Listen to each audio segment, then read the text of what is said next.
তুমি কি আমার কথা ওকে বলেছো? না। পুরনো আবেগকে যত কম প্রশ্রয় দেবে, নিজেকে গুছিয়ে নেবে। সরি রেবেকা, তবে এতটুকু কথা দিতে পারি যে তুমি আমাকে বিশ্বাস করতে পারো। আর ইনফ্যাক্ট তোমার মতো এত হ্যান্ডসাম একটা ছেলে যার সাথে আমি কথা বলছি, আর কি ভাবার আছে? কে? তিমির? হ্যাঁ, তিমির জামান।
আপনার সাথে যে আমার এই হুটহাট করে রাস্তায় দেখা হয়ে যায়, এটাকে কি বলবো, কোইন্সিডেন্স?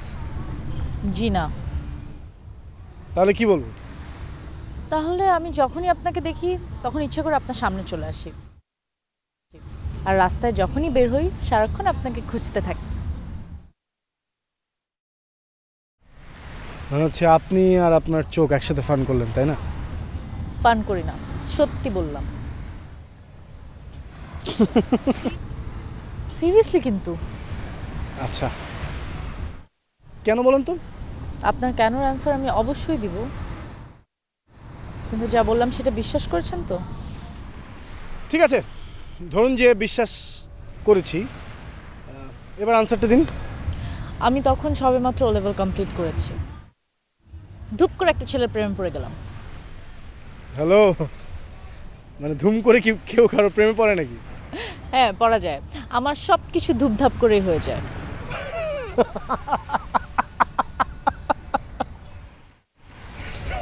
সরি। তারপর? যাই হোক, ছেলেটা আমাকে কিছুতেই পাত্তা দিচ্ছিল না। নানাভাবে ছেলেটার সামনে গেলাম, ছেলেটা বলে কিনা আমাকে ভালোই বাসে না। তারপর আমি কি আর এত সহজে ছাড়ি?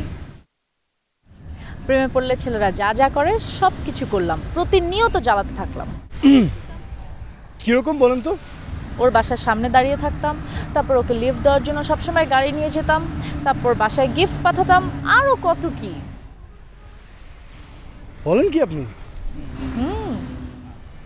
আচ্ছা, এরপরও ছেলেটা প্রেমে পড়লো না?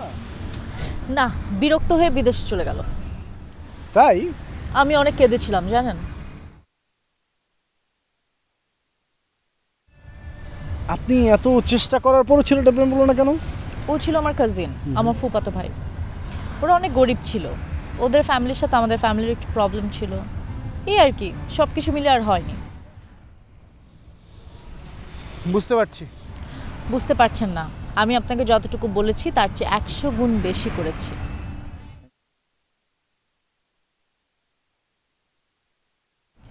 এরপর আমি আর কোনো ছেলের প্রেমে পড়িনি, কিন্তু আপনার সাথে ওর অদ্ভুত একটা মিল আছে।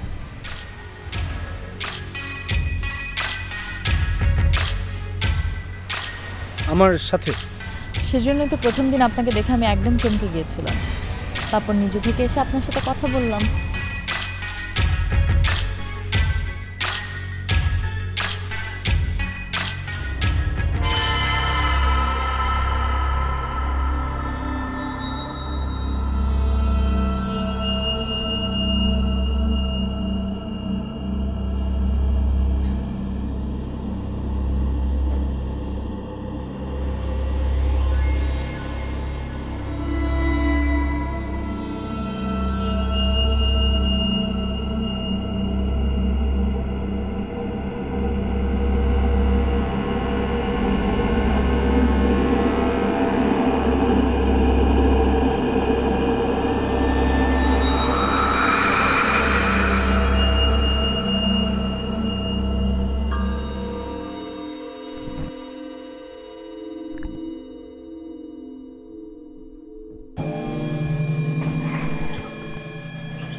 স্যার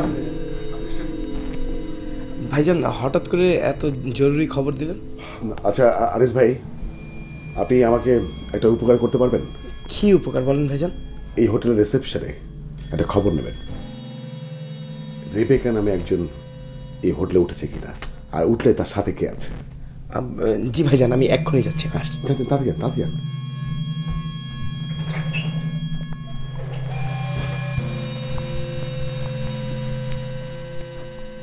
রেবেকা রেবেকা রেবেকা না, রেবেকা রেবেকা এখানে আসবে কোত্থেকে? না, তাহলে কি আমি ভুল শুনলাম? আমি তোর কথা ভুলে গেছি। তাহলে নামটা শোনার পরে এত অস্থির লাগছে কেন?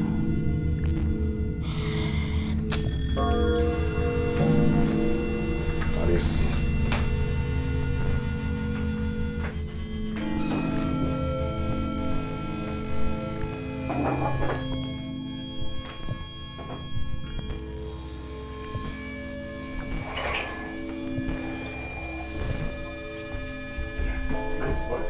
ভাইজান, আপনি যেটা ধারণা করেছেন ঠিকই ধারণা করেছেন। রেবেকা নামে একজন এই হোটেলে উঠেছেন, উনি ওনার স্বামী সহ উঠেছেন। স্বামীর নাম কি? দুজনের নাম একসাথেই লেখা ছিল, অ্যাঞ্জেল। অ্যাঞ্জেল? অ্যাঞ্জেল মানে তো খ্রিস্টান।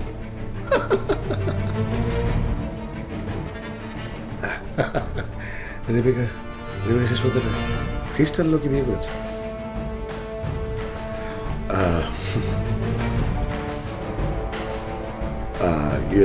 অ্যাঞ্জেলের পুরো নাম কি দেখেছেন?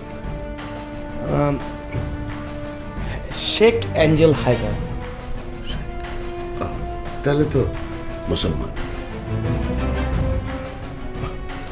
ঠিক আছে আপনি যান। ধন্যবাদ। জি ভাইজান, ভালো আছেন? আসসালামু আলাইকুম। ওয়ালাইকুম আসসালাম।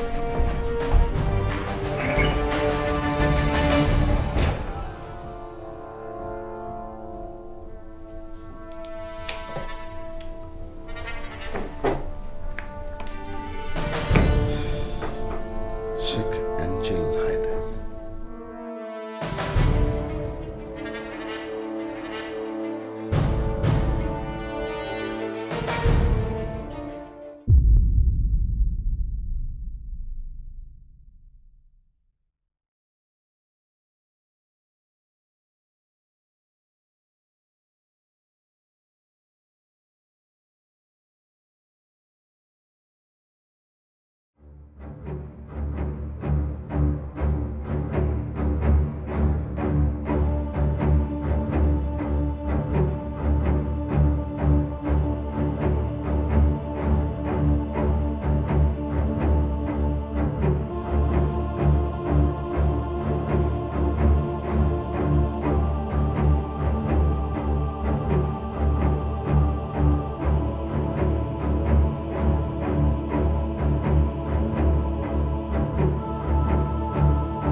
তুমি কি 100% শিওর যে আজকে এই হোটেলে উঠেছে?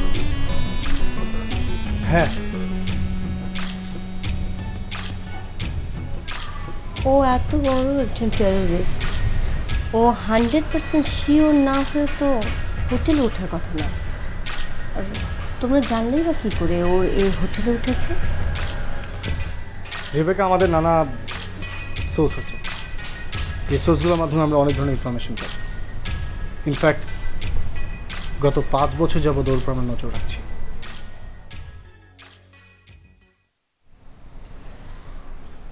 ও বাংলাদেশে যায় না? না, ও গত 5 বছরে বাংলাদেশে যায়নি, গেলে আমরা খবর ঠিকই পেতাম। তাহলে ও কোথায় থাকে বলো তো? নির্দিষ্ট কোনো দেশ নেই, বিভিন্ন দেশে। তবে এই প্রথমেই ওকে এত কাছ থেকে আমরা পাচ্ছি। তাহলে তোমরা এই ওয়েতে আগাচ্ছ কেন? কোনো থাই পুলিশের সহযোগিতা নিয়ে ওকে অ্যারেস্ট করো। ওকে অ্যারেস্ট করে বাংলাদেশে নিয়ে যাওয়াটা অনেক টাফ, আই মিন ডিফিকাল্ট। কি সমস্যা? ওকে চাইলে আমরা অ্যারেস্ট করতেই পারি, কিন্তু অ্যারেস্ট করার চাইতেও বেশি ইম্পর্টেন্ট হচ্ছে ইনফরমেশনস। যে ইনফরমেশনগুলো আসলে ও আমাদেরকে দিতে চাইবে না। কি বলো? ওর কাছ থেকে পুলিশ কোনো ইনফরমেশন বের করতে পারবে না? এটা কি বিশ্বাসযোগ্য কথা বলো? ওরা যে কতটা ভয়ঙ্কর রেবেকা তোমার কোনো আইডিয়া নেই। আর ওরা যে কত ভয়ঙ্কর একটা ট্রেনিংয়ের মধ্যে দিয়ে যায় তুমি কখনো কল্পনা করতে পারবে না। তোমার সাথে শুধু একটা এক্সাম্পল, ওদের ট্রেনিংয়ের একটা এক্সাম্পল শেয়ার করি। আই মিন শুধু ট্রেনিং না, ওদের ট্রেনিং একটা পার্ট শেয়ার করি। ওদের ট্রেনিংটা এতটাই ভয়ঙ্কর থাকে যে ওদের ট্রেনিংয়ের শেষে ভীষণ অত্যাচার করা হয়। আর এই অত্যাচারের ওদের পুরো বডির যে কোনো একটা পার্ট ভেঙে ফেলা হবে। মানে? এটা হচ্ছে ওদের ট্রেনিং একটা পার্ট মাত্র। এটা করার রিজন হচ্ছে ওদের সহ্য ক্ষমতা যেন বেড়ে যায়। ধরো এই ট্রেনিং এর মাধ্যমে ওদের কারো পা কিংবা মেরুদণ্ড কোনো কিছু একটা ভেঙে গেল, ওরা ততক্ষণ পর্যন্ত ফিল্ডে নামতে পারবে না যতক্ষণ পর্যন্ত ওদের সেই পুরো অঙ্গটি পুরোপুরি সুস্থ না হয়।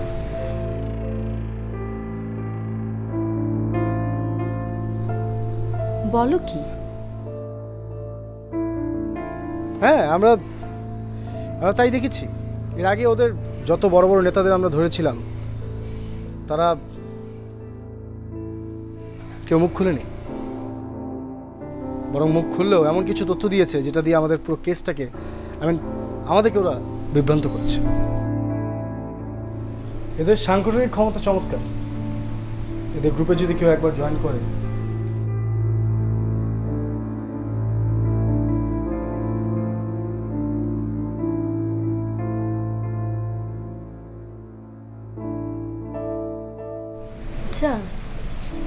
এই আসকরকে সামনাসামনি দেখেছো? না, তবে ওর অনেক ফটোগ্রাফ আমার কাছে আছে। ও যে এত ভয়ঙ্কর আমি বিশ্বাসই করতে পারছি না। না করারই কথা। তুমি তো আর এই আসকরকে কখনো দেখোনি। কি জানে লোকটা? আমি তো সারাক্ষণ মুগ্ধ হয়েই ওর কথা শুনতাম। বেশি জানাটাই সমস্যা। এদের বিশ্বাসটা কখনো টলানো যায় না।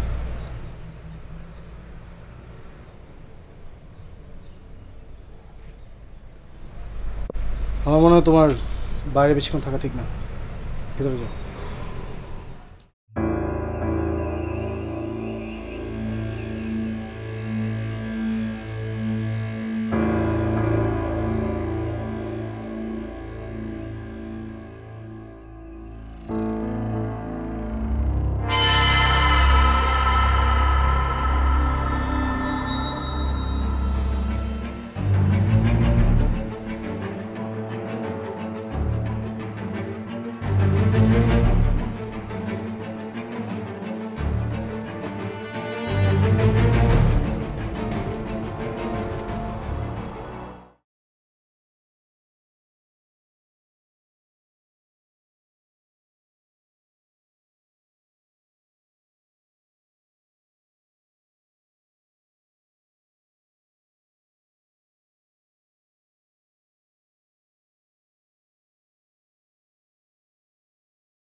সময় ছিল না।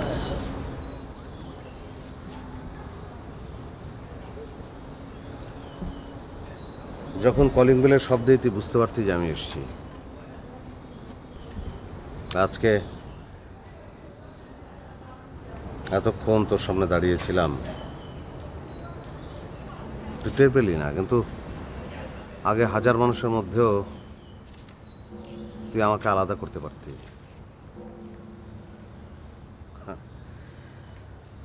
আজকে কি আসলেই বুঝতে পারিসনি যে আমি এসেছি, নাকি বুঝেও চলে যাচ্ছিলি? আমি সত্যি বুঝতে পারিনি। বেনাস, কষ্টটা কেন হচ্ছে আমি জানি না, কিন্তু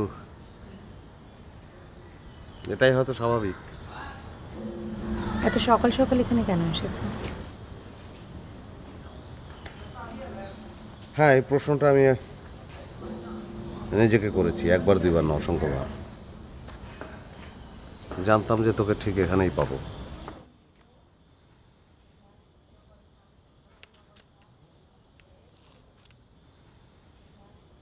না শুক্রিয়া।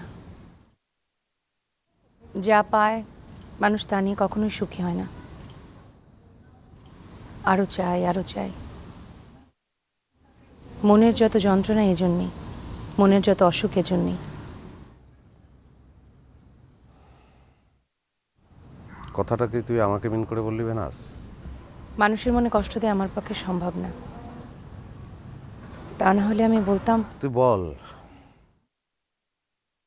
তুই সরাসরি আমাকে কিছু বল। বারবার আমার কাছে এসে আমাকে অপমানিত করো না। কথাটা শুনে কষ্ট পেয়েছো? না, তোর কাছ থেকে আরো কষ্ট আর অনেক কঠিন কথা আমার প্রাপ্য। আমি তো বিচারক নই। বলেছি তো, নিজে নিজে শুধু শুধু কষ্ট পেও না।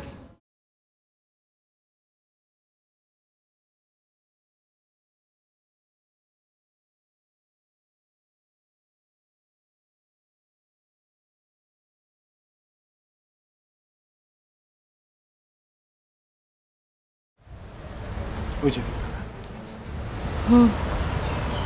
দেখতে পেয়েছি। আরে দাঁড়াও, শোনো, তুমি নর্মাল থাকো প্লিজ। আমরা দুজন ওনার সামনে জাস্ট হেঁটে যাবো। হেঁটে যাবো মানে? আমি এখান দিয়ে হ্যাঁ আমি দাঁড়াতে পারবো না এখানে, প্লিজ। প্লিজ, তুমি আমার কথা শোনো। আমার ভীষণ অস্বস্তি হচ্ছে। Please Rebecca, try to understand. আমি জাস্ট সামনে দিয়ে যাবো, দ্যাটস ইট। আমি ওর সামনে দাঁড়াতে পারবো না। তোমাকে দাঁড়াতে কে বলেছে? আমরা সামনে দিয়ে যাবো, আর অ্যাজ ইফ তুমি তাকে দেখোনি এমন একটা প্রেটেন্ড করবে, দ্যাটস ইট। যদি আমাকে ডাকে? আমার মনে হয় না সে আমার সামনে তোমাকে। হ্যাঁ, আর সে যদি ডাকেও তুমি এমন একটা ভাব করবে তুমি তাকে চেনোই না।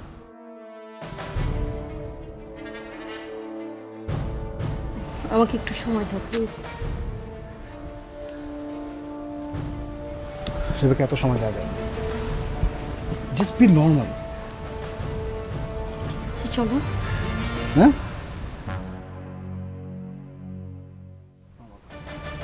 ওকে।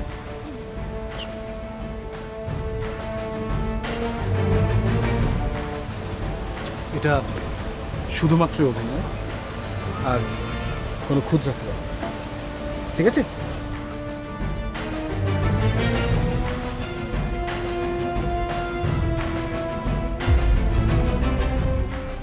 রেবেকা, আমি আজকে খুব বেশিক্ষণ তোমার সাথে থাকতে পারবো না। কাল সকাল সকাল চলে আসি। এন্টারটের প্ল্যানটা কি হতে পারে? ব্রেকফাস্ট একসাথে, লাঞ্চ একসাথে, and evening plan, then dinner. Okay, চল।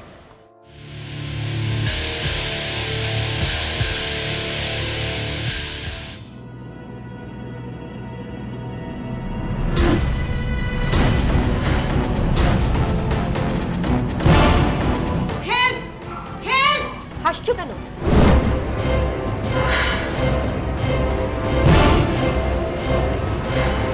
আর আসলে আমার কপালটাই খারাপ। লাইন লাগাই দেবো, তুমি যেটা খুশি ওইটা নিবে।